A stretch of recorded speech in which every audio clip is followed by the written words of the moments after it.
And g'day and welcome to today's live stream. I wanted to do this stream a few weeks ago with Melanie to talk about people with disabilities accessing sex workers. So, Melanie, can you? Sorry, it's an echo there. So Melanie, can you just tell us a little bit about yourself? Hey everyone, yep, my name's Melanie. I live in Perth, Western Australia, and I acquired my disability through what they think is called a virus called transverse myelitis just before I was 2 years old. It left me paralyzed, like from a C5, C6 level. So I use power wheelchairs around every day, and I rely on port workers to get me in and out of bed and showered and dressed and toileted, basically. But and day funding, so I have just people come and go when I need them. I'm on my own most of the time in between. So, I read the article that you put out a few weeks ago. Yep.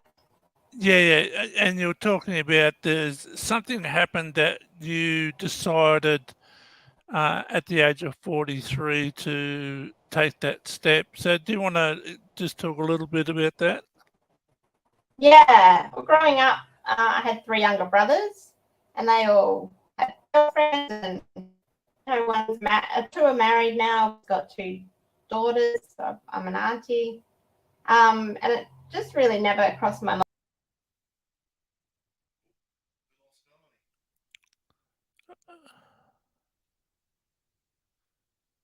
Oh, Melanie, if you can hear me, you've dropped out.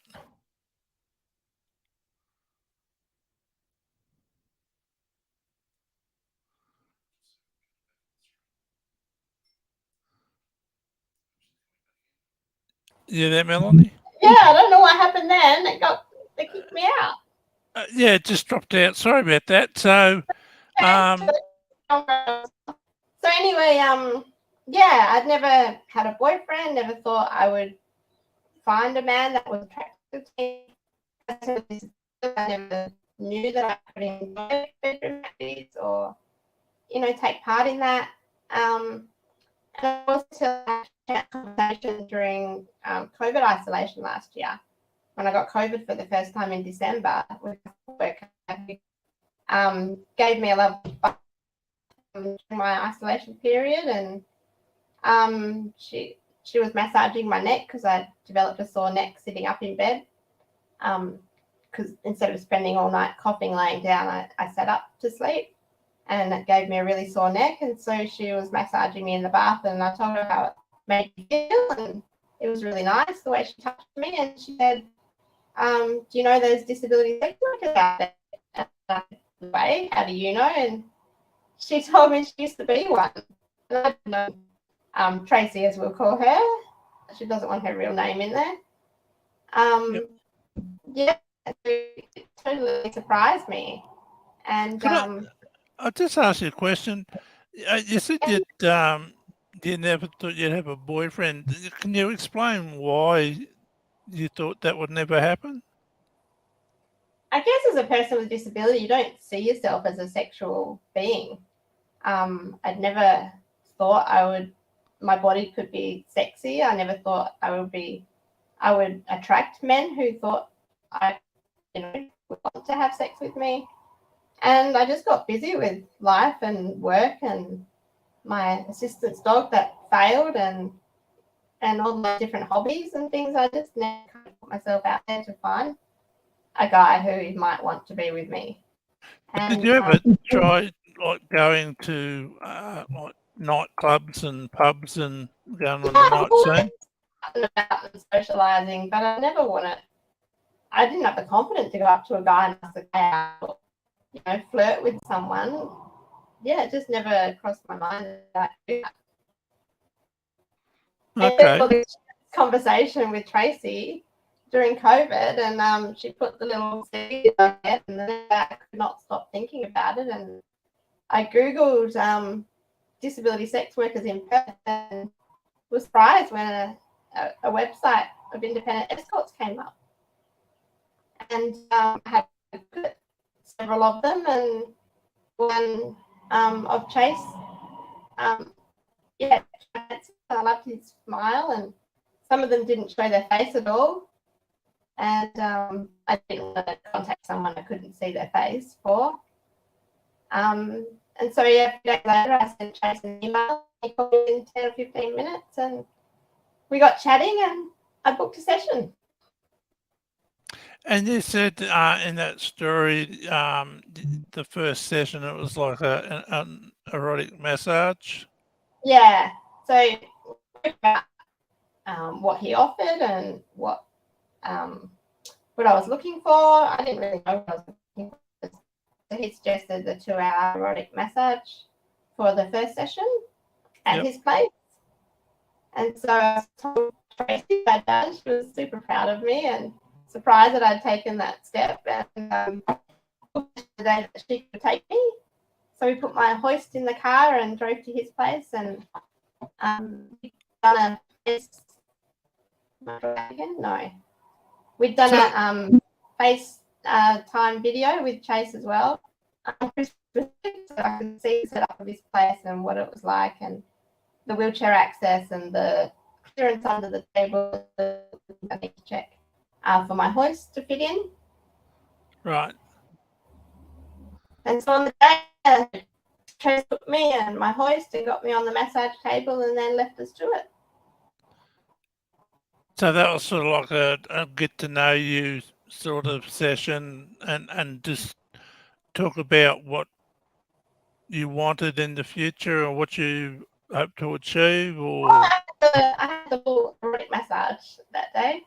So I let Chase undress me and then rub, the oils all over me, and then slowly he got a bit more personal and erotic. And yeah, it was the first time I'd been naked in front of a man outside of a hospital. So it was a big step for me to trust someone I just met as well, and to just relax and enjoy.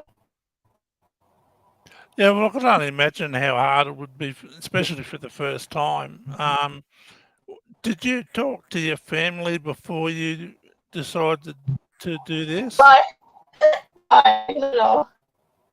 I did not want to tell my family, but I got on really well.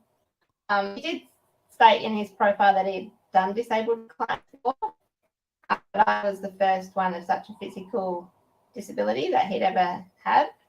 Right. And just little things, like I was worried about falling off the table.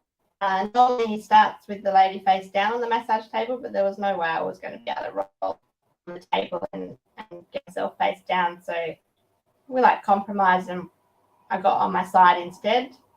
The little things that he did, when I was on my side, the table was against the wall, and every time he massaged down my leg, he pushed my knee into the wall. So he had to kind of move me, and then my hand went numb because it was underneath me, and I had to get him to move out. Things that I didn't anticipate. But it was a big learning curve for both of us.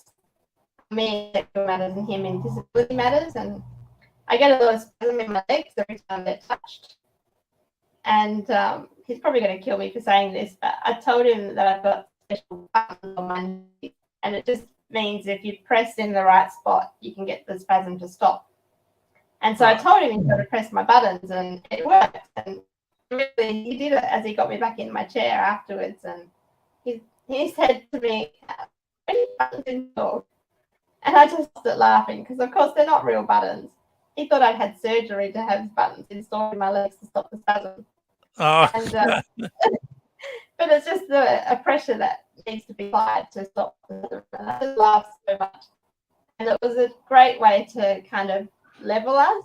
Yeah. You know, he was an expert, as he calls himself, an expert in all sexual matters, and I'm an expert in my disability. So we had a lot to teach each other, and I found it just made us a bit more level in our expertise, and knew that I felt comfortable in his presence, and didn't quite feel as overwhelmed as I was at the beginning.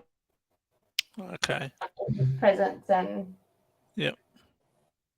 and then I knew, I wanted to book him again and again and again. And I had a list of fantasies, and as left, I told him that I had other fantasies. And so the next time I booked a session at my house, because I knew I'd feel more comfortable at my house. And I knew him then. So and it's not cheap. So I have a retired assistance dog at home who likes to bark at things. And I had to clear out my spare room because I sleep in a single bed at home, but I have a double bed in my spare room. And so I had to clear that out. And I used that as an excuse to get my parents over and, to help me tidy up and put some pictures on the wall. And so when they came over, I sat them down and said, or asked them if they could have my dog for the 3-hour session of when Chase was coming the following week. And Mum said, why? And I said, because I'm having a massage by a guy. And she knew exactly then what I was referring to. And of course they said yes, and they were really happy for me. And and my dad said the funniest thing is like, Mel, should I have stayed home? Do I really want to know this? And I said, well, Mum's just going to go home and tell you anyway, and you're not going to believe her, so you may as well hear it from me. Yeah. Well, that's great that the parents and family are understanding and supportive. And Dad was really proud, actually. He gave me the sweetest look in his eye, and I said, what's that for? And he's like, I'm just proud of you, Mel. And he said, good. Say, it's your life, Mel. Do what makes you happy. Exactly. So, exactly. It was really lovely. Telling my brothers was a whole new thing, though, because when I decided I would go to Take 5, because the way he made me feel, he made me forget about my disability. He made me feel like a real woman. He just saw my physical, sexual needs, not my disability needs, and he just made me feel amazing, like the best feeling I've ever had in my whole life. And I wanted to tell the whole world that this service existed, and why haven't I known about it all these years? And so that's when I wrote to the Take 5 editor, and she jumped at the chance to tell my story. And so what really meant the most to you was just being seen as a person, as a woman first. And to know that I can experience pleasure, can experience this whole world that I've missed out on. I've never bought lingerie. I've never bought sex toys. I didn't even know women masturbated. I thought that was only something men do. It was a whole new world that had been opened up in front of me that I'd missed out on. And I'm 43 and just discovering it for the first time. So did your parents never talk to you about that sort of thing growing up? Well, I think my brother's got the sex talk, like don't get your girl pregnant until you get married and things like that. But they knew that there was no way I could sneak out and be with a boy in the middle of the night like my brothers could. And it's not easy for me to, sneak out when I was younger.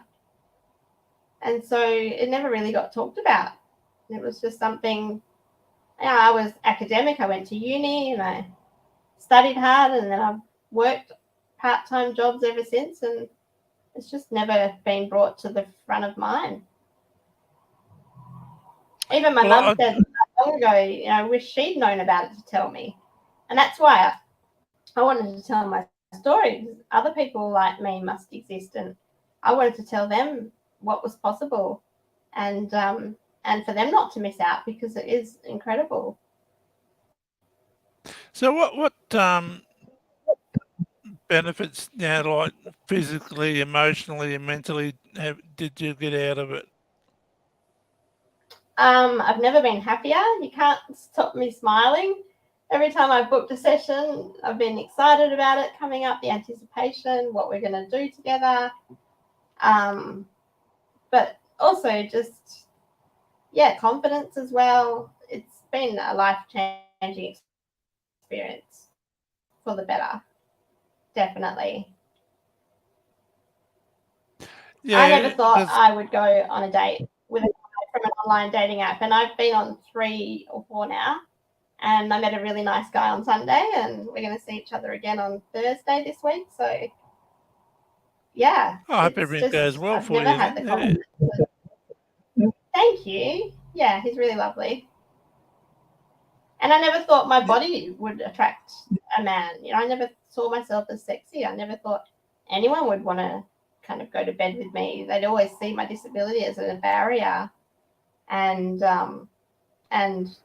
you know, be too hard. And why would they choose me over someone who's able-bodied? Well, yeah, I mean that's the thing. People always acknowledge the disability first and the person second. Yeah, But and it's normal. I put those barriers up myself, I guess. You know, the internal yeah, ableism is there, and yeah, that's why I never got lucky, I guess. and all this time you, like you said, you've missed out on all this experience, and now you're going to go out and create those opportunities to form a relationship. Yeah. Yeah. Well, I can only imagine. I mean, I think you're quite brave for coming out and talking about it. I know there's a lot of people in the community who would be frowning that a person with disability would want to go out and have a physical relationship, and they just don't understand that even though we do have disabilities, we still have the same needs and wants as everyone else. Mm. Yeah, it's a basic human right, according to the World Health Organization.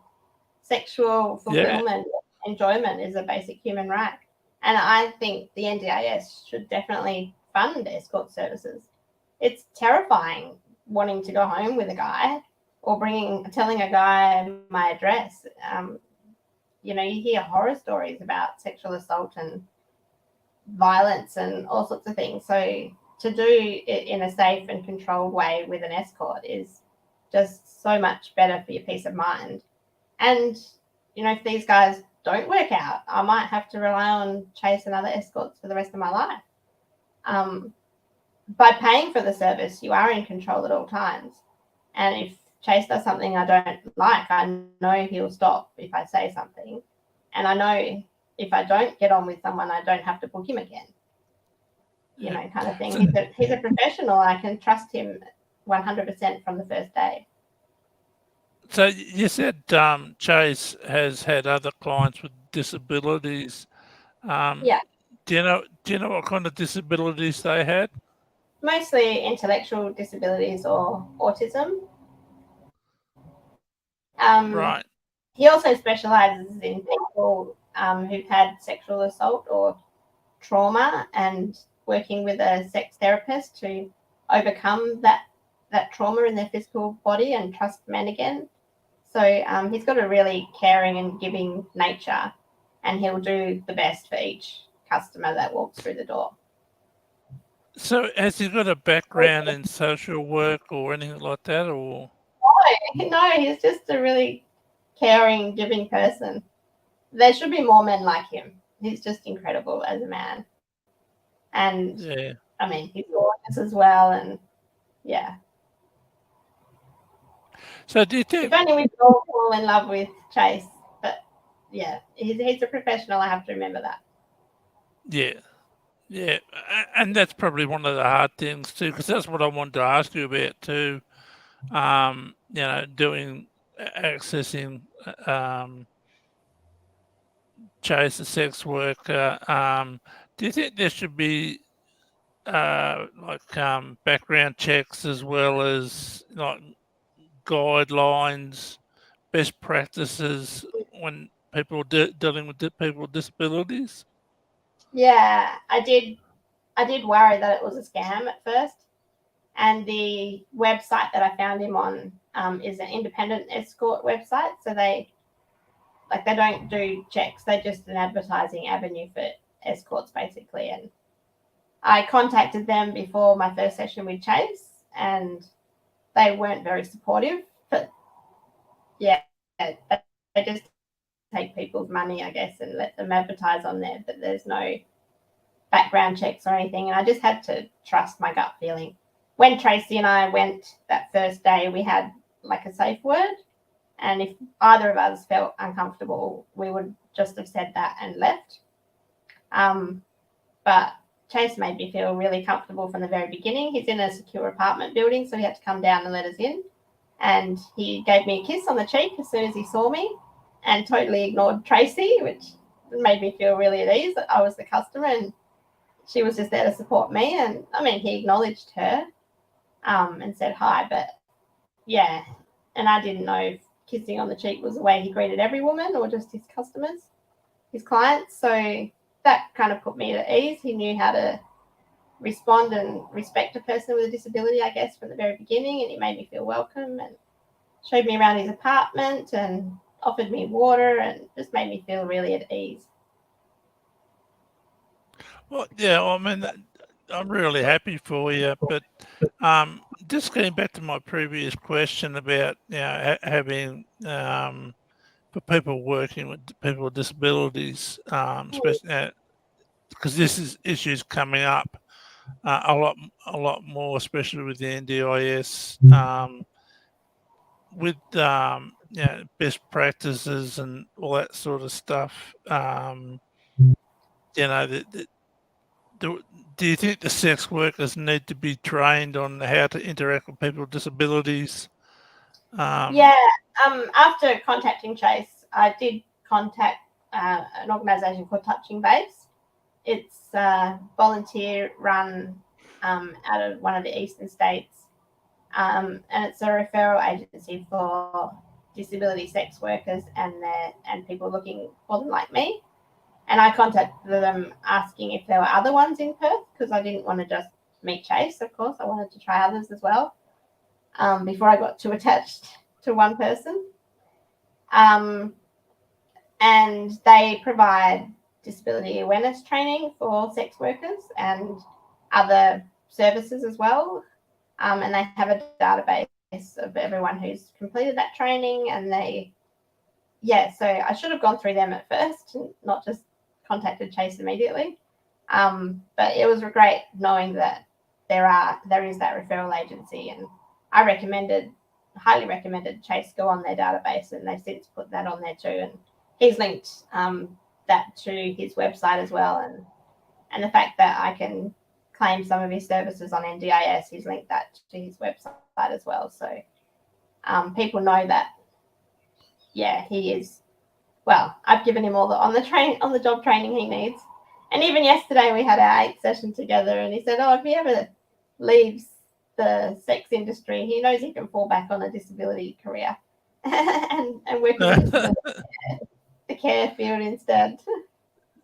Yeah, I mean, this is a really touchy subject with the NDIS. Have you seen Pauline Hanson's cartoon? Yes, I was appalled at that. It's really gross.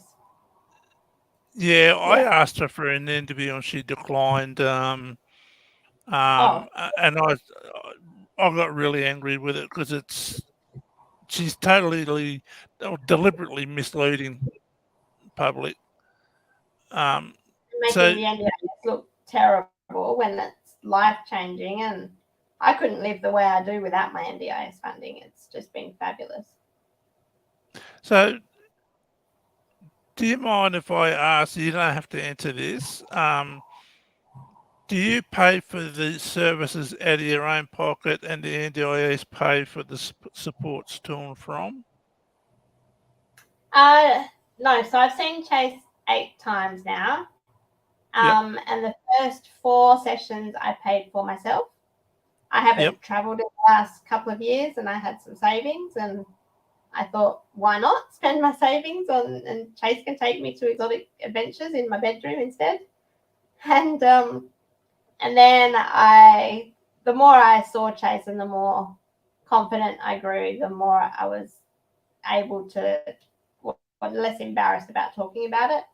And so I rang my local area coordinator at the NDIS and asked her if it was something that the NDIS could fund, and she said yes. Yeah, it's you're self-managed, Mel. Just put the claim in and go for it. So sessions 5, 6, and 7, I claimed from the NDIS, and Chase was able to write an invoice, and so I just paid it from my funding. But I've been doing so much media lately that's been paid, so I paid for the last session yesterday myself as well. I mean, I have to manage my own budget. I can't just book him as much as I like and run out of funds. Yeah. So yeah, between me and the NDIS, we've kind of gone half and half. So what do you say to people when they criticise someone like yourself who's, accessing sex workers through the NDIS? I was upfront with Chase at the very beginning, saying that I hoped that he was going to be a short-term plan for me. In the long term, he would build my capacity and my confidence and teach me everything I needed to know in order to get a long-term relationship with someone. And so I see it as just like an OT or a physio. He has an important role to play in like an OT or a physio, and I don't see why that couldn't be funded like any other OT or physio. You see a professional for anything that you're not sure of yourself, and so why is he not a professional that I can pay for that kind of, service? And no, I agree. I mean, now and I have had a few dates, and there are men queuing up actually, wanting to meet me and to do everything Chase was doing to me for free now, mutually beneficial for each other.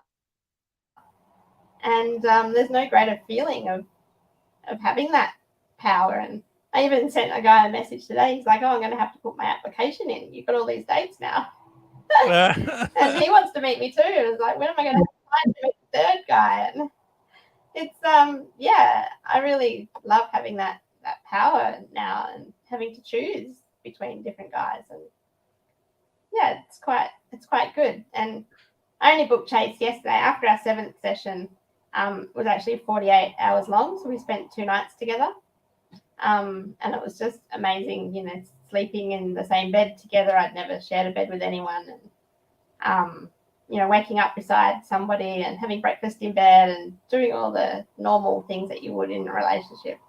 And that, in my mind, was going to be the last session we'd have together. I crossed everything else off my fantasy list pretty much. But I had so many frustrations and annoyances with the dating app that I just had to book Chase again to get my fix. But in the meantime, I've met some other much better men, and so I'm hoping that would give me the confidence to keep going. And that's the thing, like people who don't have disabilities, like Senator Pauline Hanson, they take those sorts of things for granted because they've been able to achieve those things probably, at an early age, like 18, or a bit younger, depending on the person. And to go, like you said in your story, you were 43 when, you lost your virginity. To have a whole life without having that someone beside you, like you said, waking up next to someone, people just don't understand what it's like to be isolated and to be on your own. Yes, although he did teach me that I love my own bed. There's nothing like not disturbed sleep. I mean, I loved having him in the bed next to me, but I also missed my own bed and my own sleep. And, the creature, I've been on my own for so long that it's going to take a long time for me to want to be not alone again. But yeah, I mean, if I find the right guy and the relationship develops, then I'll cross that bridge when it comes to it. But Well, see, yeah, I think I'm sort of lucky in that respect. So I didn't obtain my disability until I was my first disability until I was 25. right. So I was able to. I was already in a relationship with my wife. And we're going out at that stage. And I got a tumor in the spinal cord and went paralysed from the waist down, and they told me I'd Mm, never walk again and all this sort of thing. So I gave her the option of, breaking up. But she's stuck right. by me. She, she's stuck by me since 1989, and we've gone through so much together, and I can't imagine my life without her. But I sort of haven't been in that position where um, I had a disability at an early age and not knowing what it's like to be with someone. And I like didn't I said, know what I was capable of physically. And I wish I'd known 20 years ago. Like my muscles have been sore every time I've seen Chase now. And I'm not ready for all this physical action. It's tough on your body when you're this age. Whereas yeah, if I'd known much earlier in my age, I would have aged much better, I reckon. But it's all these things that you learn when you're first with somebody. so the But long-term yeah, I benefits, mean, everyone sees disability. yeah, yeah. So Yeah. the long-term benefits for you, like you said, increase confidence in yourself, and seeing yourself as a sexual person, not just as a person with a disability. Um, Mm, it must improved your life so much. it has. And when I think about the cost, I think, you can't put a price on the value that it's had in my life. Like, it's been a life changing experience, and it's been priceless, really.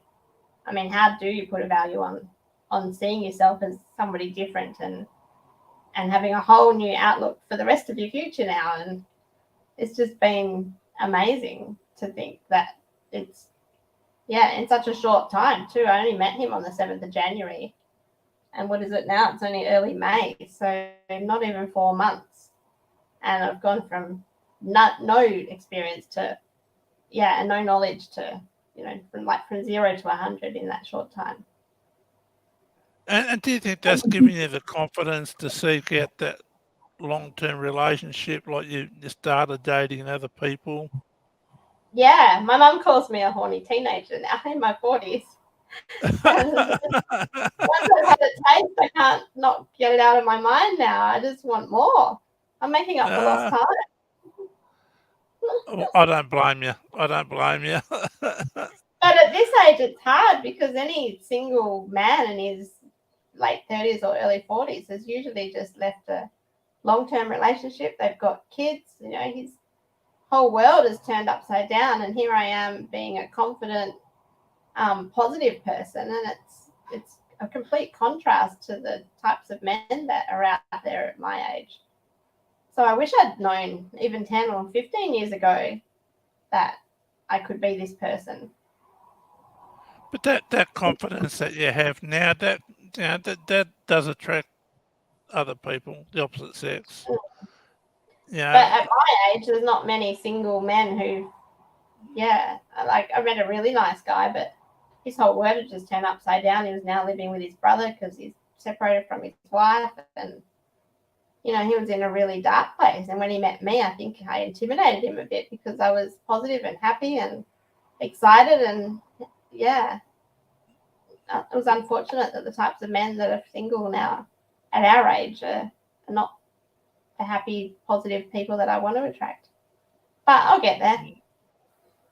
It takes time. I've been lucky. Mm, I found the love of my life pretty, at the age of 21. So mm, I was lucky there. but I really want to emphasise to everyone in the community, what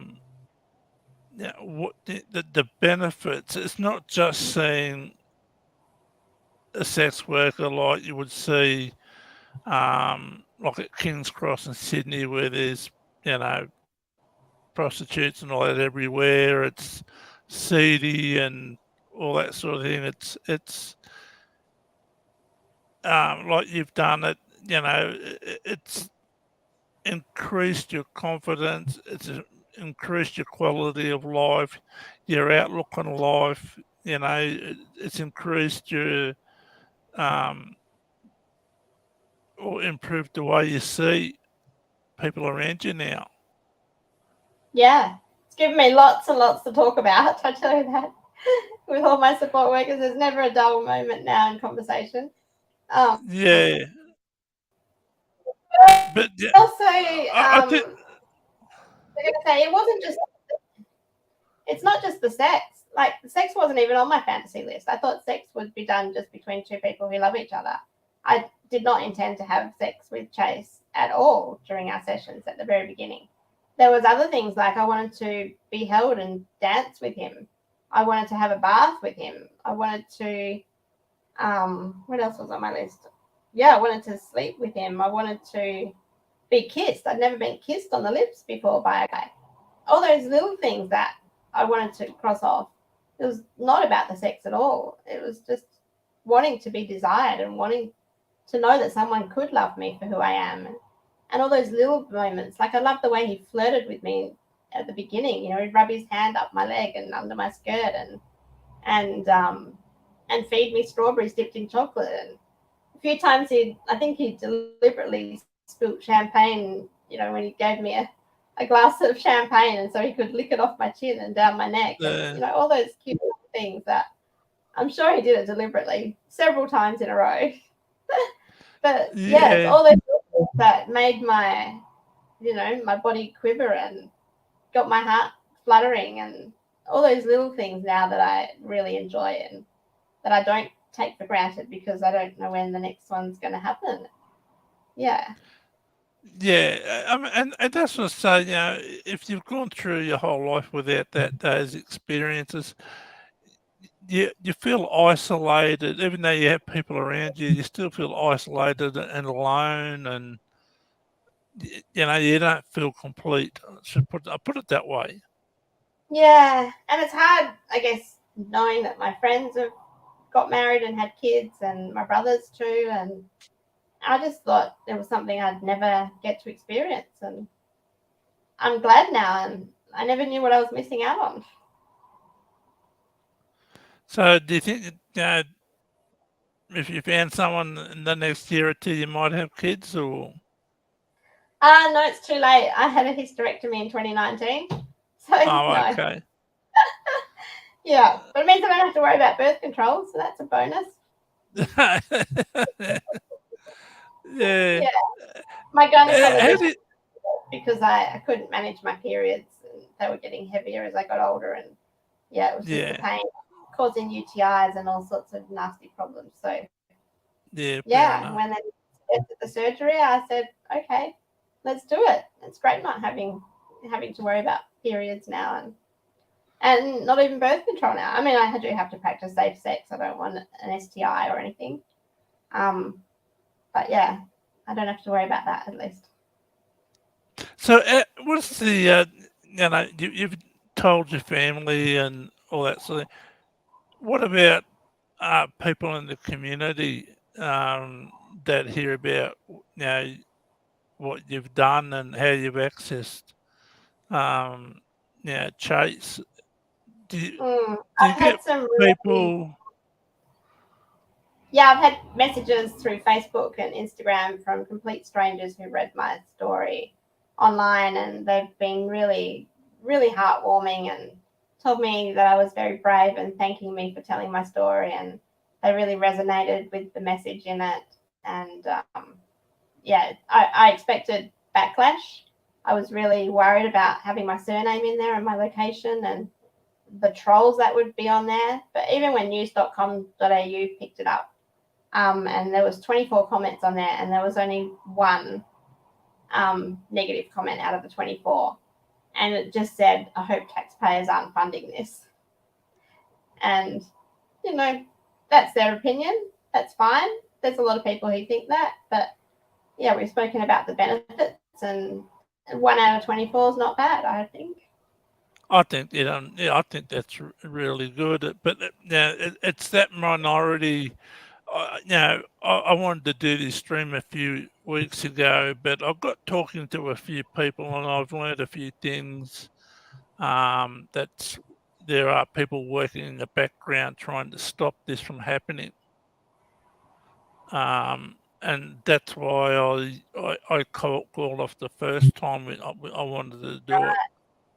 I was just made aware of a few things, and I just didn't want to jeopardize it. And any progress that's going to be made. The stuff that, for example, Senator Pauline Hanson's put out, she's deliberately stoking the fire and getting the reaction from people in the community who aren't aware what it's like to have a disability. It's hard enough, and to be isolated, then have this opportunity where you get to experience what everyone else takes for granted. Yeah, it's definitely provoking it. And with the cost blowout, and even Bill Shorten now saying that he's going to cap growth by 8% per year, sex workers could be the first thing that gets cut, but I don't think it should be. I think it should be in anyone's plan who needs it. And I think it's an essential service, really. No different to going to your dentist or your physio. No, I agree, and I really don't think they will be able to cut it, because as it's been ruled in the federal court, it's a part of human rights. That woman with MS who took it to the tribunal. I mean, you'd think, when we talk about sex workers, it'd be males leading the charge, but from what I've seen, it's been women.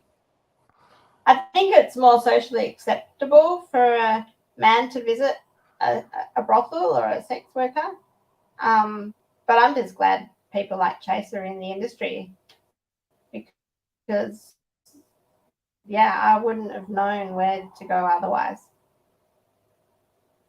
And this is why I think it's important to have people registered, and so they're aware of people's with disabilities, their needs, and as some people with autism or intellectual disability or brain injury, something could trigger them, and they get. It might be the only way that they can access intimate services for the rest of their life. And why should they be denied that because of cost? Exactly. But the point I'm trying to get at is that if we have a registry where sex workers can go to get qualified to work with people with disabilities, so they can get best practices and their safety guidelines for the clients and the workers, I think it's a lot better off doing it that way, moving forward, because there is a duty of care. There is a duty of care for But every person is different, and every person has different needs, and so I was able to communicate quite clearly with Chase of what works and what doesn't, and other people might have different communication methods, and I've taught him how to use a hoist, I've taught him how to do catheters, I've taught him how to do lots of things. So he's been amazing, and there's only one thing he said no to. Every other request has been a positive yes, or let's give it a go. And he hasn't shied away from anything, which has been great. And I think that's the type of people you need more than any qualification. He needs to be able learn from the person in front of him mostly. Yeah. And that organisation, Touching Base, I never heard of them until earlier this year. I thought they would have been a lot more prominent. Maybe I wasn't looking in the right areas, but yeah, that was one of the first things that came up when I Googled disability sex worker, and I read a couple of their blogs, and but I was in too much of a hurry to find someone to go through their database. Well, you have to email and fill out their form, and it wasn't until after I met Chase that I went back and did the right thing, and they gave me some other people's names. Yeah, I mean, Touching Base, they have sex workers, they have people with disabilities on the board. It's quite a good organisation. So, but so what is your long-term goal now? You want to try and find a long-term relationship. Yeah, definitely. Yeah. Someone I don't have to pay. That's my ultimate goal. Oh, you still there? You mightn't pay money, but there's other ways of paying. Yes, of course. Yes, I realise that. Definitely. Yes. So, find someone who can mutually benefit each other physically and emotionally. Someone who makes me laugh and yeah. Yes, that was what I was going to ask you. What kind of men are you attracted to? Well, Chase has set the bar pretty high. I told him at one of our last sessions, it's like, how am I going to find someone who's just like you? He's gorgeous, he can do everything, he's fit, he's physically, and he makes me laugh. He's just the type of guy that I want. But of course I can't have him. So it's going to be hard to find someone just like Chase. But of course I'm willing to look and excuse a couple of things. I don't mind if he's not as physically attractive.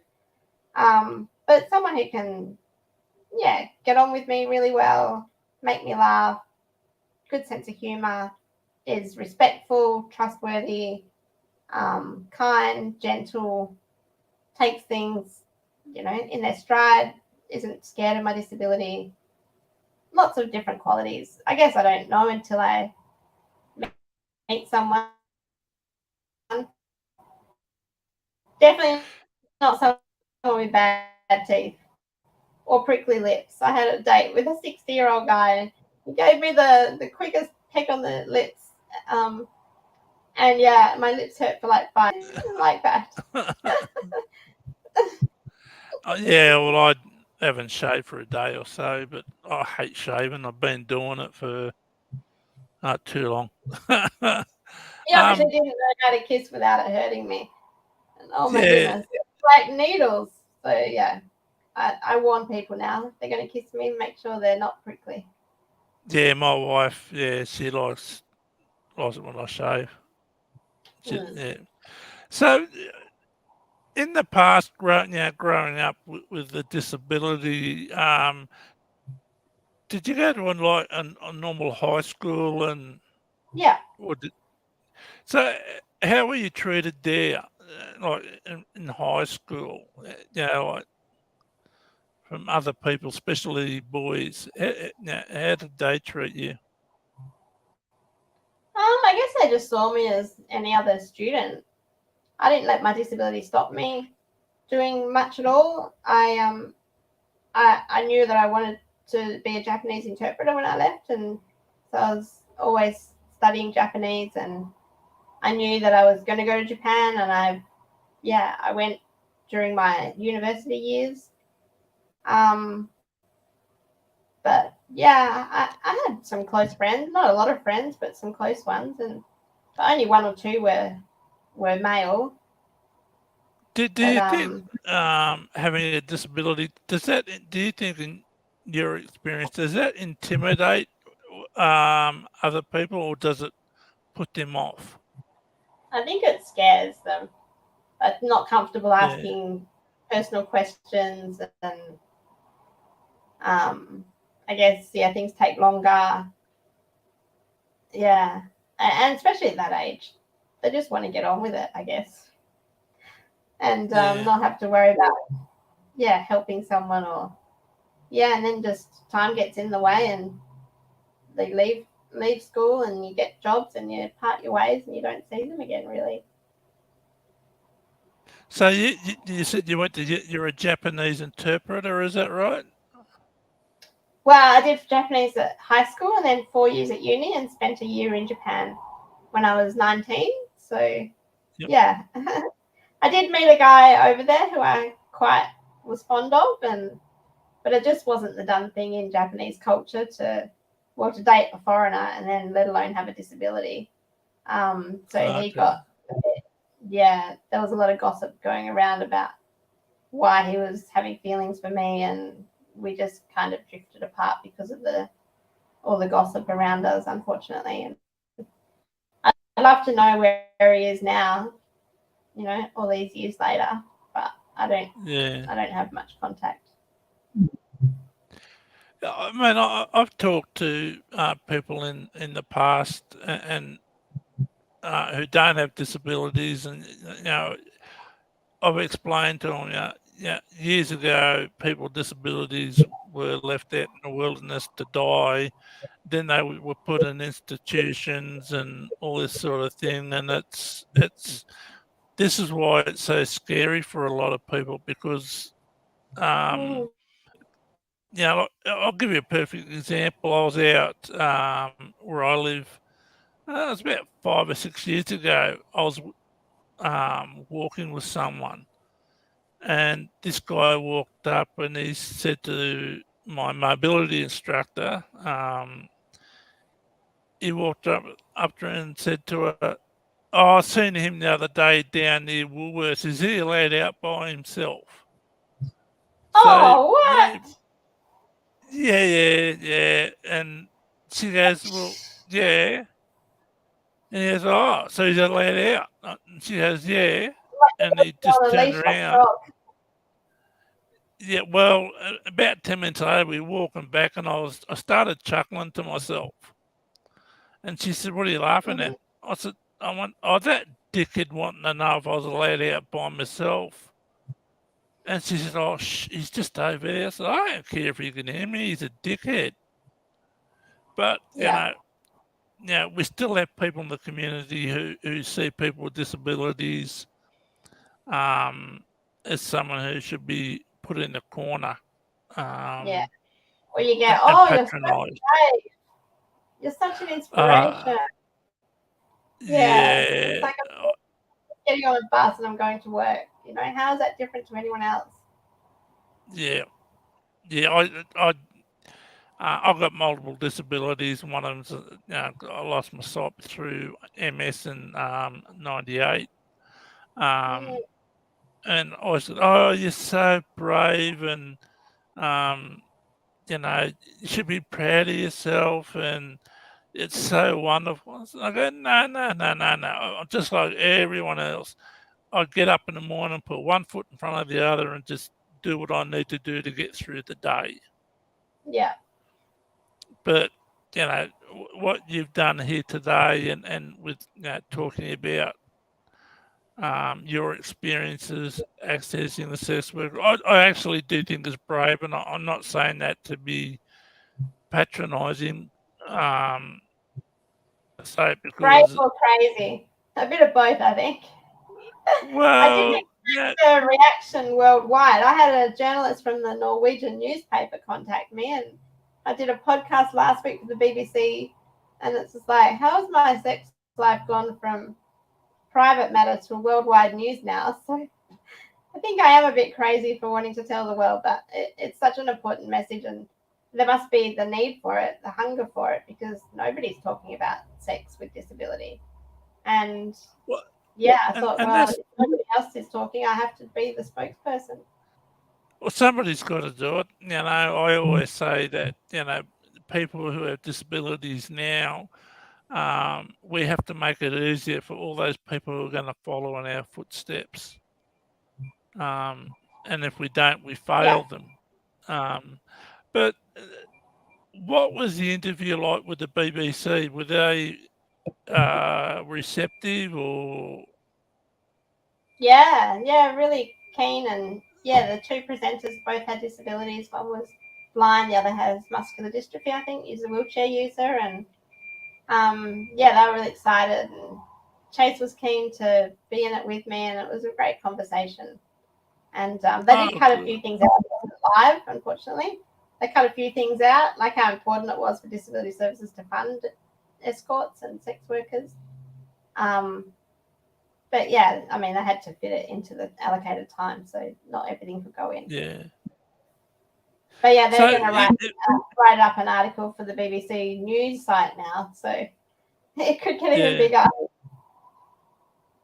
Yeah, because when I heard about you and your story, I just immediately went to that point of I hope she doesn't get any, throwback from it.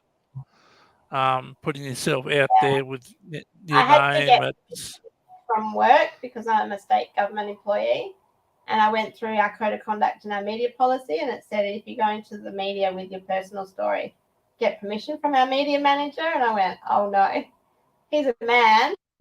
How am I going to tell him? So I went through my manager, and she has a son with autism, and he's on the NDIS, and I knew she would understand immediately. And she was so happy for me. She gave me a hug, actually. And then went straight to my director and walked in his office and said, do you know what Mel's doing? Can you give approval? And so he found out through her, and yeah, he wrote back in an email and said, bravo, Mel. And yeah, I had the okay to go for it. But and I work in media, so I've had that experience. But which ones do I say yes to, and which ones do I say no to? And my director actually saw that it would get bigger with very quickly once it was out. And yeah, when I walked into his office last week, and he said, "Didn't I warn you, Mel? Didn't I say this?" Like, yep, you picked it. So, if you don't mind me asking, how much does it cost to see? Well, I know you see Chase. How much does it cost? Well, every escort sets their own rates. Chase was one of the most reasonable compared to others. It depends on the length of service. So, like a 2-hour erotic massage is about $200 to $250 an hour. But if you want the full service, as in kissing and sex and everything, then you're looking at kind of like $400 an hour. But the more hours you have, the cheaper it gets. So if you want a 48-hour session, it's not going to cost $400 an hour. It's more like $100 an hour. Okay. Yeah. So. Yeah. But I mean, I'm not a new client for him anymore. So we every time I say, look, can I have this session for this many hours? How much will it be? And so generally, once you've gone over 3 hours, he just adds an extra hour for $250. Once you've gone, the first 2 hours at $400 or $350 an hour, then additional hours are only $250. Right. So, do you think there should be an age limit for people to be able to access sex workers through the NDIS? Should they be 18 or over, or 16 or over, or? No, definitely legal age. Yeah, and there's other agencies, like we've got SECA here, the Sex Education Counselling Consultancy Agency.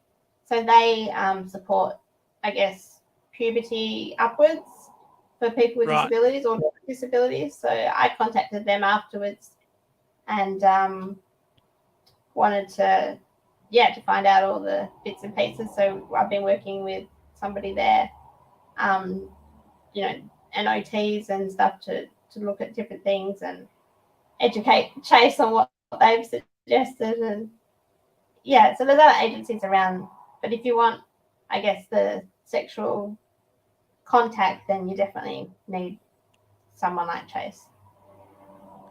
Yes. So do you see yourself going around public speaking on this issue? It could be a whole new career for me, couldn't it? Well, it could be, Yeah, we'll yeah. wait and see. Yeah.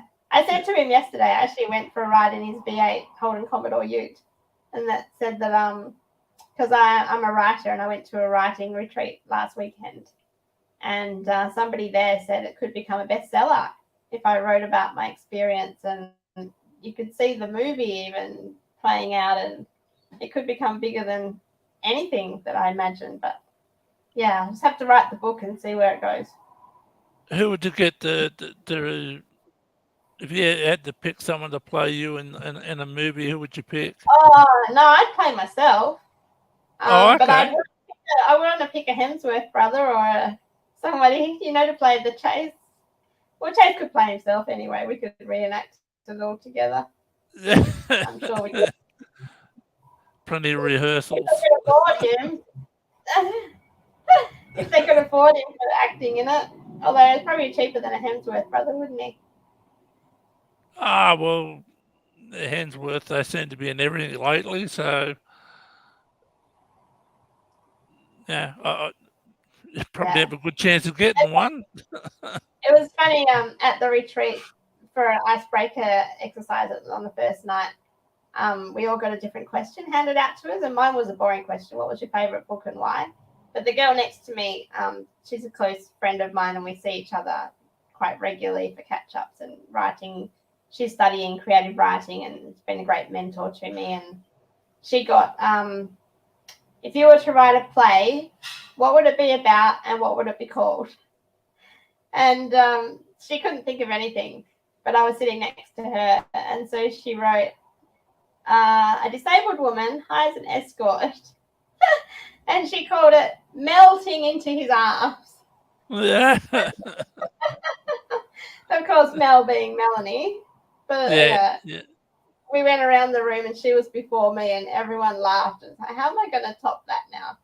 It's just, you can see the credits rolling already. It makes such a great movie. And I told Chase yesterday as I was driving around in his car that it just has to have a happy ending. He's going to have to just fall in love with me, and we'll end up being an item. How good would that be as a great book to read? But he said no, you have to make it fiction. But it's a great fiction story anyway, isn't it? Well, yeah, I don't know.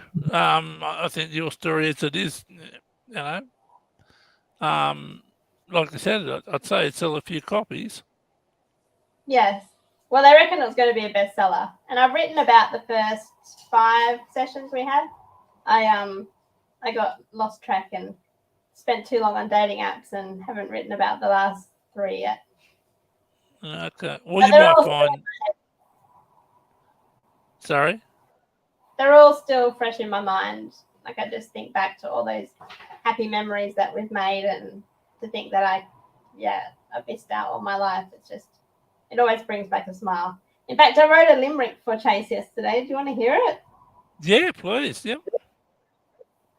Let me find it. There once was an escort called Chase who loved inviting women to his place. Even though he can't spell, he does his job well. Thank you for putting a smile on my face. Well, that's a good one. I like that. He loved it. He's like, can you send that to me? It's like, of course I can. Yeah.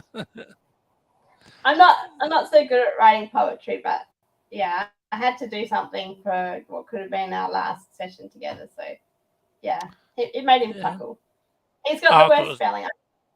I think I should be his manager because I find spelling mistakes in his website copy all the time. Yeah, well, it's I was a bit worried. I was hoping, limerick wasn't going to start off with "I knew a bloke from Nantucket" or something like that. But yeah, so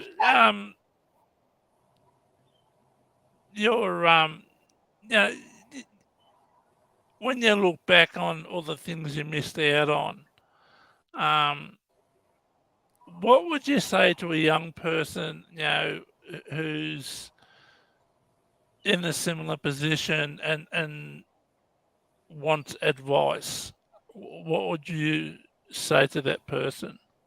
I'd say go for it. You got nothing to lose. I wish I'd known about it years and years ago. And yeah, my life could have changed. I could have got married. Yeah, I don't know.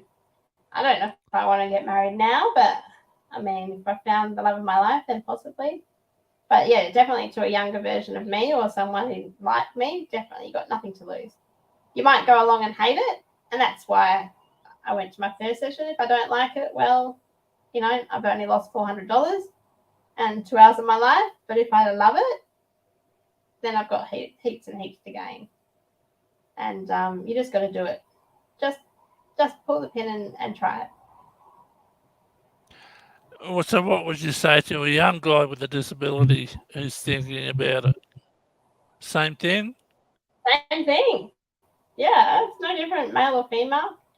Just do your research. I was so lucky that I found Chase and I was attracted to him the first time, and we got on really well together. I read an article about a young woman, Amy, who has cerebral palsy in Sydney, and she wrote a blog on Mamamia saying that she booked an escort after some frustrating and disappointing times on online dating apps, and she booked a 2-hour session, and they sat on the couch and drank wine and ate cheese, and at the end he went over to give her a kiss and she wasn't even attracted to him. So that was an expensive 2-hour afternoon tea that they had together.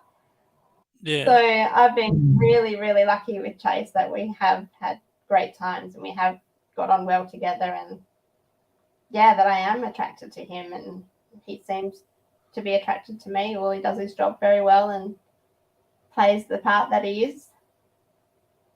I mean, we've had some really tough conversations. I've had to deal with some tough emotions, some things that I've seen and watched on TV that have brought up some serious issues that I just had to chat to Chase about, and he's always given me amazing advice.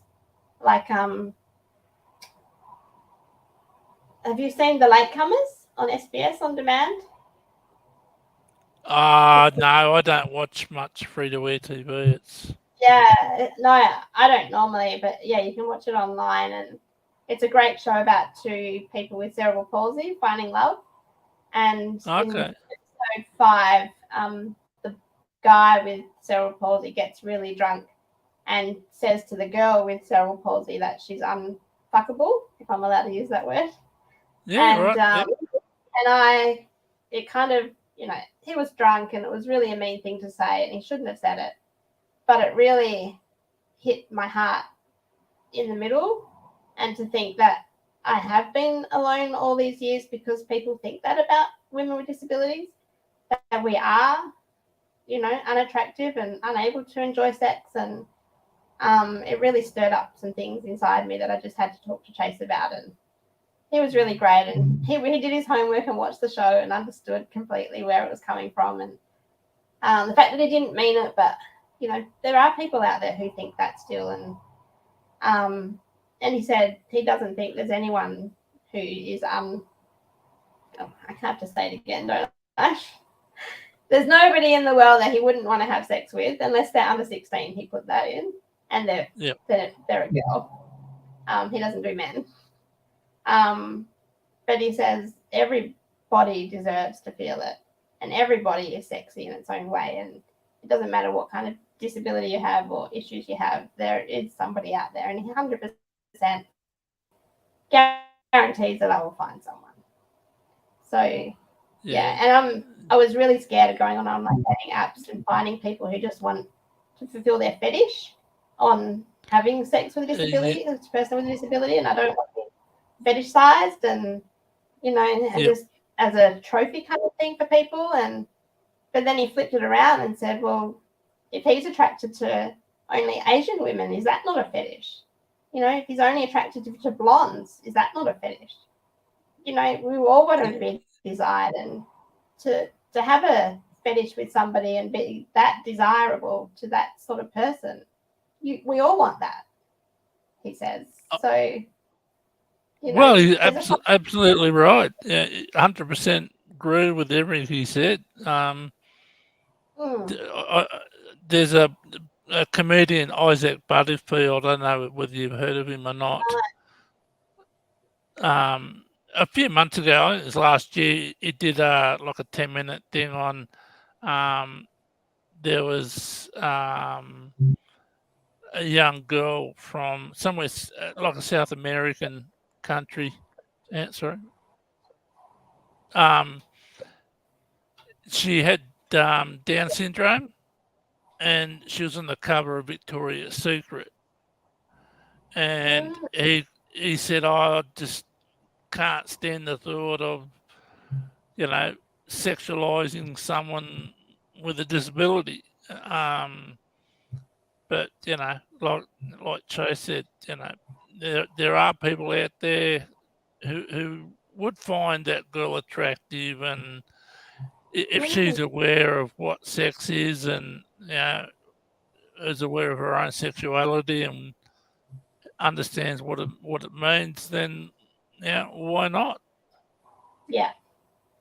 So we've had some really tough conversations, but he's always given me fabulous advice, and he even said on the BBC podcast that you can be the most socially attractive, beautiful person, and they still get rejected on online dating sites. And even Chase gets rejected on online dating sites. So it makes me feel a lot better when I'm rejected. And people just don't turn up and back to me. And it's a cruel world out there in online dating apps. But, I just got to get back on the horse and keep going. And even a gay friend of mine put in a chat the other day. It's like, when one horse bucks, you just got to mount another. Yeah. Well, I remember So, I'm back on the horse, and I'm going to keep galloping until I find the right guy.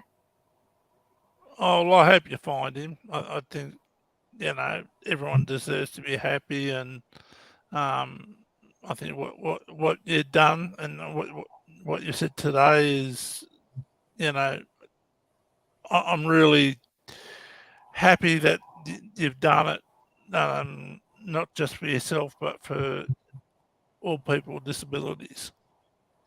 Thank you. And hopefully I'll make it easy for you. And I told Chase that if the publicity makes him busier than ever, he's just got to make time for my bookings still. So he can get as busy as possible, always make time for my bookings. Yeah. All right. Yeah. I don't know. Is there anyone in chat, Chris, or? No questions? No, I thought somebody might have in the comments might have wanted to ask a question. Yeah, if there are comments at a later date, just flick them to me and I'm happy to answer. Yeah, I can do that. I just I wasn't sure about putting a link up so people could come up and join us in the chat, but there are trolls out there who think it's funny to come up onto panels like this and take the piss out of people, humiliate them, and then just go. So I was a bit reluctant to put that pin up there, but if anyone in chat wants to ask Mel a question, just do it. Just ask. You can read the chat. Anyway, I've got to go. My support worker's just arriving. Okay. Well, thank you for joining today. I appreciate your time, and I appreciate what you've done. Thank you for having me. No, you're welcome. And like I said, I appreciate everything you've done for everyone with a disability. You've opened that gate and allowing people to walk through it, to make their own decisions and step through it. It's great. Thank you. I really appreciate your support too. Some days I think I'm crazy, but it's comments like that, that it keeps me going. Yeah, well, hopefully, like you said, you've met someone going on a date later in the week, so hopefully something happens out of that. If not that person, maybe the next one, but I'm sure you'll find someone. Oh, he's really keen. He's messaged me every day since Sunday when we first met, so he's obviously pretty keen, and hopefully he's a keeper. I hope so.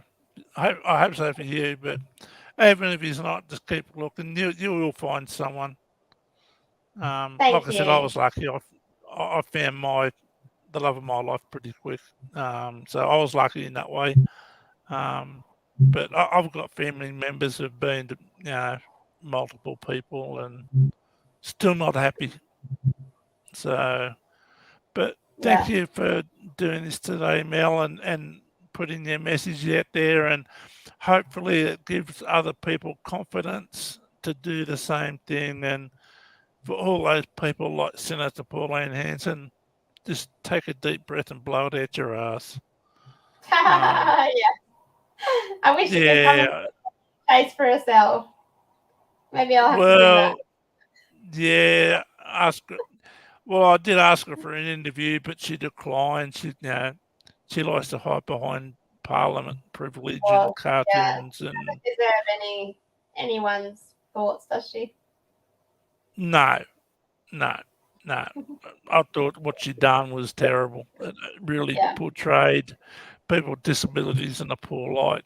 But I better let you go. And if anybody in chat wants to send me an email at blindadvocate007@gmail.com to ask Melanie any questions, I can pass them on and